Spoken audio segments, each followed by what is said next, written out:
नमस्कार दोस्तों, स्वागत है आपका हमारे चैनल वर्ल्ड ऑफ हैप्पीनेस में। और आज एक प्रश्न आया था तो उसका मैं आंसर दे रहा हूँ।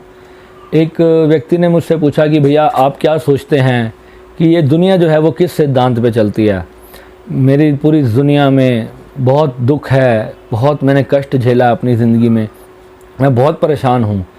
कई बार आत्महत्या करने के ख्याल आते हैं, मुझे कुछ समझ नहीं आ रहा। मैं बहुत सारे शास्त्र भी पढ़ लिए, सब कहते हैं कि कर्मों से सब कुछ होता है।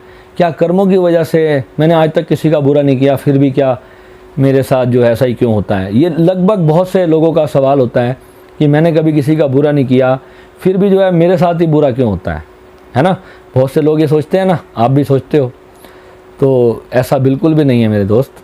कहीं ना कहीं हम खुद ही अपने साथ बुरा करते हैं, हमें पता नहीं है।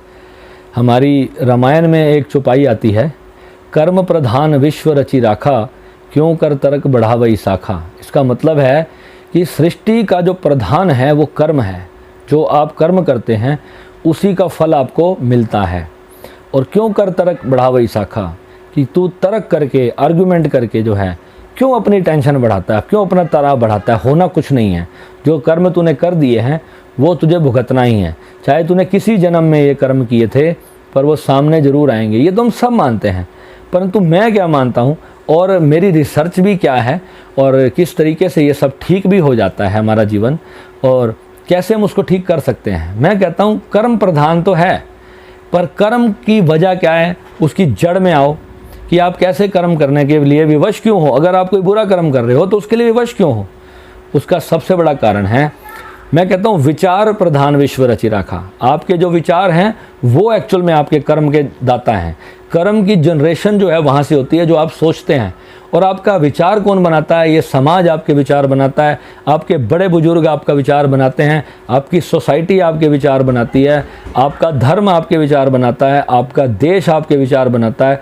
आपने जो आसपास जैसी संगत की है, जिस जीवन में आप अगर अच्छे लोगों के साथ रहे हो तो अच्छे विचार बनेंगे, बुरों के साथ रहे हो तो बुरे विचार बनेंगे।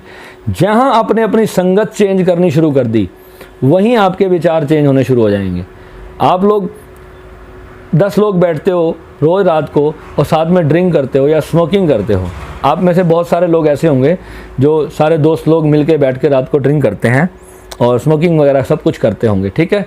मैंने भी अपने दोस्तों के साथ बहुत इन्जॉय किया अपनी लाइफ के अंदर। परंतु एक समय आया जब मैंने ये संगत वर्ड सुना कि संगत चेंज करने से आप खुद चेंज हो जाओगे।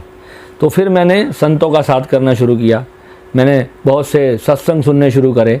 मैं संस्कार टीवी और आस्था टीवी ये लगा करके बैठा रहता था और केवल उन्हीं संतों को सुनता था, वो क्या कह रहे हैं, क्या सिखा रहे हैं। धीरे धीरे मैंने क्या पाया कि मेरे विचार चेंज हो गए। पूरी तरह से जो है मेरी सोच बदलना शुरू हो गई और मेरे को उन दोस्तों का साथ अच्छा नहीं लगने लग गया। बिल्कुल मुझे जो है तकलीफ़ सी होने लग जाती थी उस माहौल के अंदर।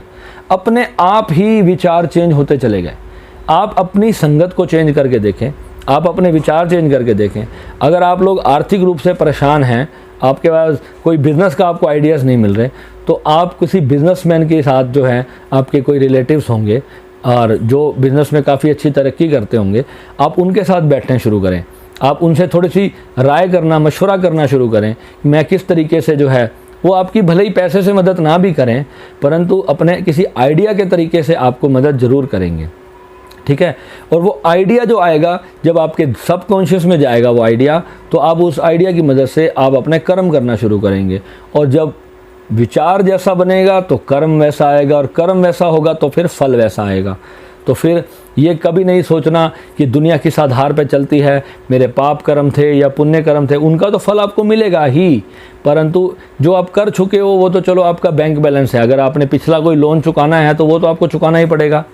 और अगर आपने कोई पैसा जमा करके रखा है तो आपको वो मिलेगा भी, इंटरेस्ट उसका मिलेगा। परंतु आगे क्या कमा रहे हो, इस जन्म के अंदर आप क्या अर्निंग कर रहे हो, नए कर्म कौन से कर रहे हो, कितने पुण्य रोज करते हो और कितने पाप रोज करते हो, आप उसकी एक बैलेंस शीट शाम को निकाल लो। जिस कर्म से आपको ब्लेसिंग मिलती हो वो पुण्य, जिस कर्म से आपको बद्दुआएं मिलती हो वो पाप। शॉर्ट सा फॉर्मूला है कर्म को समझने का।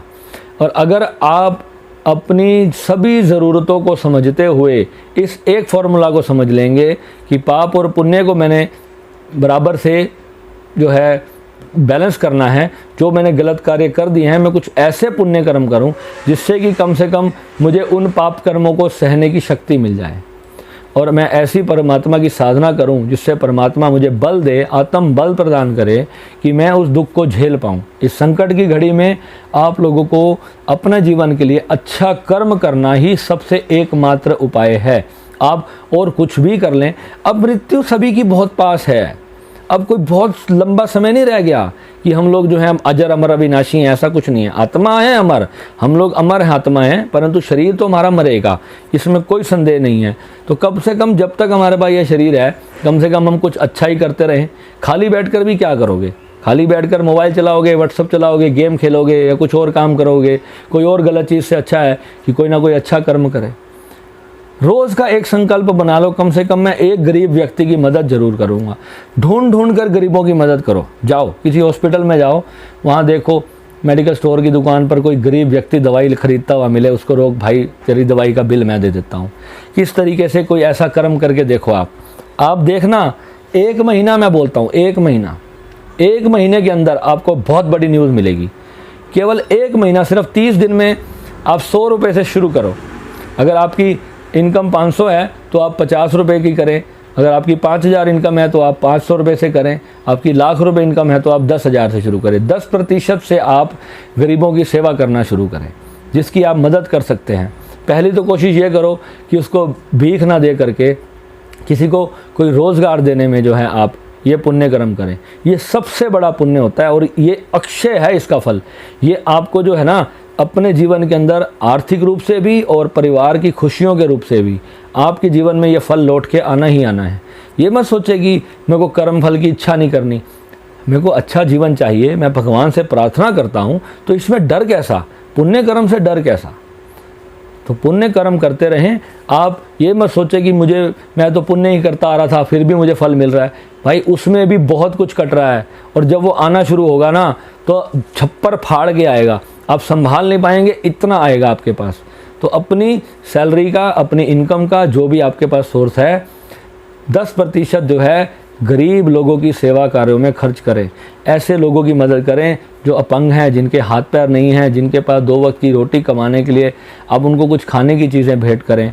आप उनको दवाइयाँ दे सकते हैं। बहुत सी तरीके से जीव जंतु हैं आपके आसपास, आसमान में चिड़िया कबूतर बहुत हैं, कौवे बहुत हैं, आप उनकी सेवा करें। गौशाला में आप गौओं को कोई चारा खिला के आ सकते हैं, चींटियों को दाना डालें, मछलियों को दाना डालें। इस प्रकार से आप जितने भी पुण्य कर्म कर सकते हैं, आप वो पुण्य कर्म अपने जीवन में करते रहें। आप देखना कितना बड़ा फल आपको जो है मिलेगा। ये कभी आपका ये सवाल जो आज आया है ना, पूरी तरह से ख़त्म हो जाएगा कि भैया मुझे ही दुख क्यों मिलता है। क्योंकि दुख इसलिए मिला है क्योंकि आप कुछ अच्छा नहीं कर रहे हो। कुछ अच्छा कर रहे होते तो वो कट जाता आपका, वो ज़्यादा दिन नहीं चलेगा।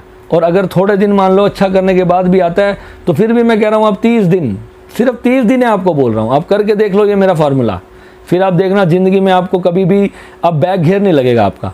आप हमेशा आगे फ्लाइट टेक ऑफ ही रहेगी पूरी, और एक दिन आपका ऐसा आएगा कि आप बुलंदियों को छू जाओगे आसमान की, और दुनिया आपको देखेगी कि ये इंसान कहाँ था और आज ये कहाँ खड़ा है। ठीक है, तो अच्छे कर्म करते रहें, प्रभु का गुणगान करते रहें। कुछ भी नहीं जाना इस संसार से हमारे साथ में, खाली हाथ आए थे और खाली हाथ ही जाना है। तो प्यार बांटते चलो, यही सबसे बड़ा जो है संसार का सुख है। और आपकी आत्मिक तौर पे जो आपको इसमें शांति मिलने वाली है ना, वो सबसे बड़ा धन है। उसके बाद तो कुछ और है ही नहीं जीवन के अंदर। ठीक है, तो मिलते हैं अपने अगले वीडियो में। नमः शिवाय।